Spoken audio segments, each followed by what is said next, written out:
Hi අවුරුද්දට රතිඤ්ඤා දානවා. එහෙනම් මේකක් පොඩ්ඩක් අහලා බලන්න. මම පොඩි රිසර්ච් එකක් කරා.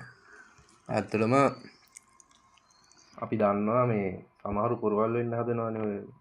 ඇත්තට මේක ස්කිල් එකකුත් තමයි. අතේ තියන රතිඤ්ඤා කරලා පත්තු කරලා විසි කරන්න පුළුවන් කියන එක. ඒ වුණාට ඊට එහා ගියපු විශාල කතන්දරයක් ඕක පිටිපස්සේ තියෙනවා. ওই රතිඤ්ඤා දාද්දි මිනිස්සු බය වෙනවා, සත්තු බය වෙනවා. සත්තුන්ගේ කන් වල ඩැමේජ් වෙනවා. සත්තු නැති වෙනවා. අපේ ගෙදර ඉස්සර බල්ලෙක් හිටියා. ඌ මේ අපි ඇති කරපු බල්ලෙක් නෙමෙයි. ඌ නිකන් ඇවිල්ලා කාලා බීලා පිත් එක්ක සෙල්ලම් කරලා හිටපු බල්ලෙක්. ඌත් අවුරුදු කාලේ රතිඤ්ඤා දාද්දි අපේ ගෙදර නම් කවදාවත් කරන්නේ නැති වැඩක්. අර අල්ලපු ගෙදර රතිඤ්ඤා දාද්දි මේ ඌ පැනලා දිව්වා බයට. ඊට පස්සේ අපිට ජීවිතේටවත් ඌව දකින්න හම්බුන්නේ නැහැ. තව වෙනතුරු. මං හිතන්නේ දැන් නම් ඌ ජීවිතුන් අතර නැතුවත් ඇති.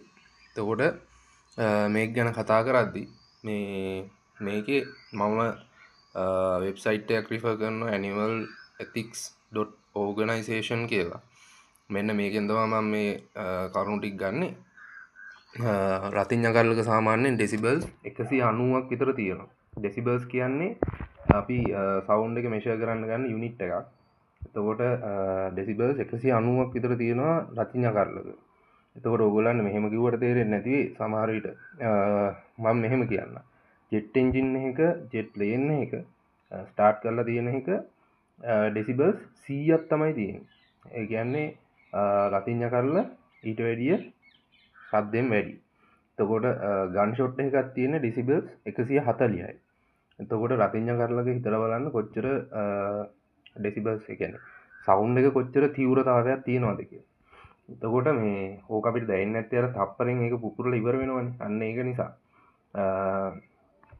අපි මේකේ බැලුවොත් එහෙම සාමාන්‍යයෙන් බල්ලෙකුට ඇහෙන පරාසය මොකක්ද?